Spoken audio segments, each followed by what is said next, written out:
are back, and this time we got Young Justice Phantoms Season 4, Episode 10.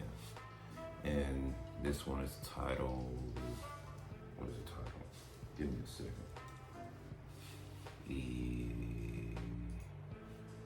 Bloopy bloopy bloopy blue.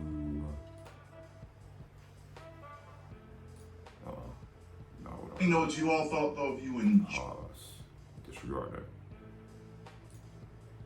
This one was tired, Nomad Essir. Or in reverse, since all the titles are backwards, Rise Demon. So this one was heavily focused around Vandal Savage's backstory, mostly, and really it's focused around that and like the creation of Atlantis, and it's really the story about how Atlantis came to be what is known as the underwater city.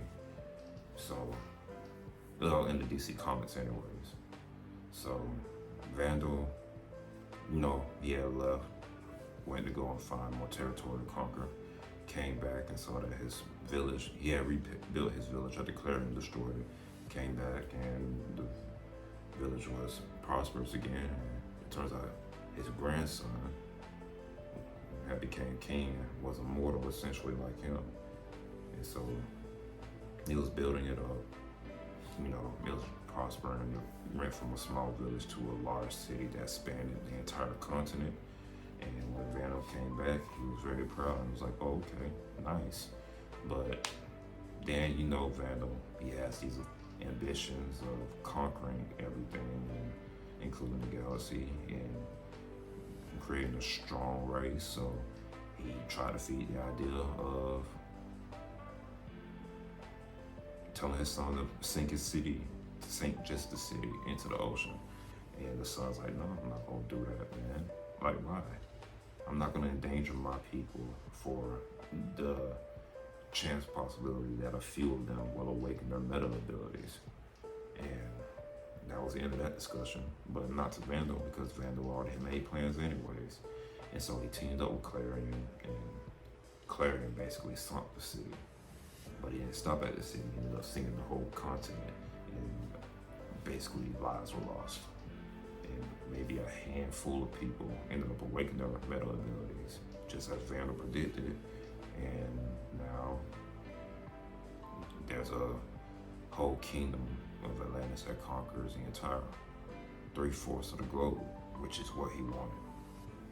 So now I guess my question is, does Aquaman know this, or does he know the whole true history behind this?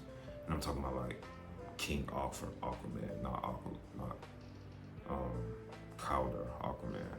But yeah, this is Vandal's backstory is always intriguing, and it's intriguing solely for the fact that he's lived 1,000 lives, and so there's like 1,000 stories to tell about all the lives that he's lived.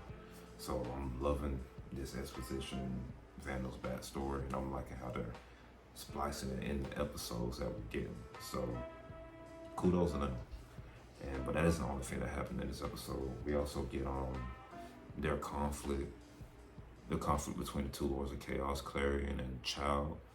And mostly it's a lot of fighting, but really what's happening is Child came to dispose of Clarion because Clarion is being influenced by Vandal Savage and being controlled.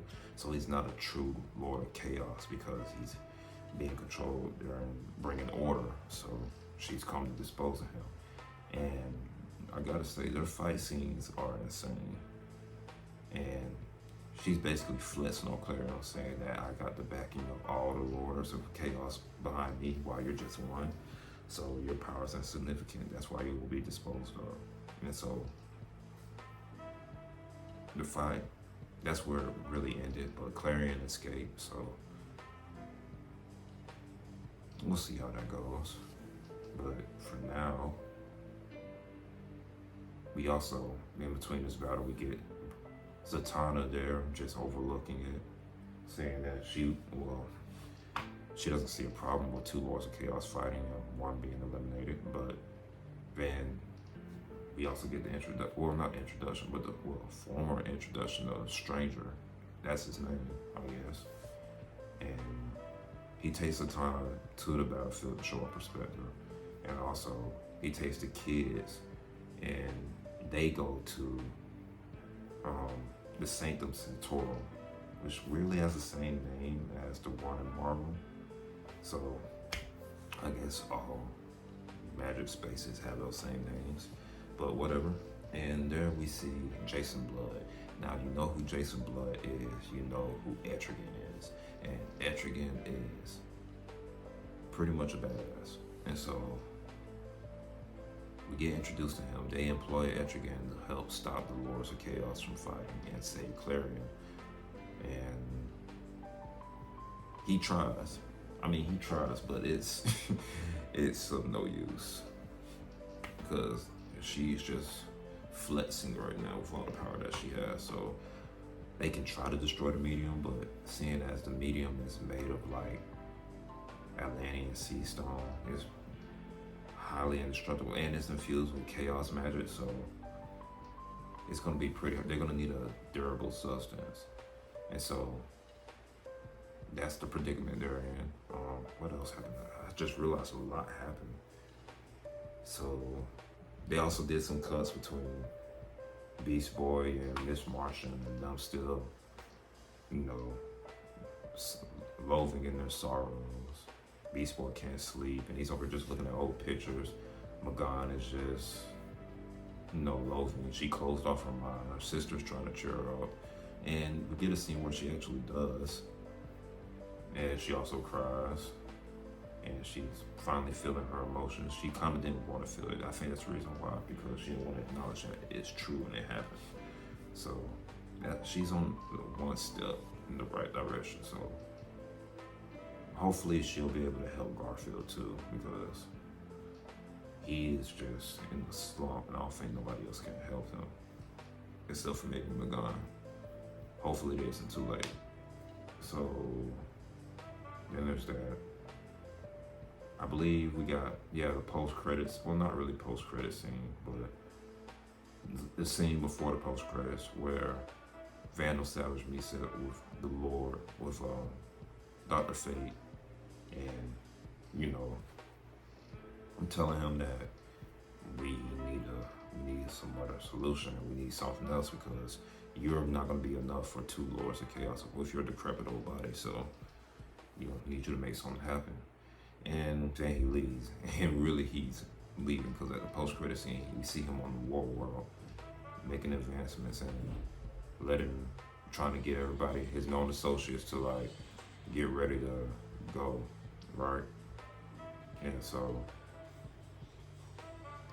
he's making preparations to basically leave the place because he doesn't know how a battle between two Chaos Lords is gonna go. So that's pretty much it. A lot happened this episode, and I'm getting a lot more lore dropped on my forehead. So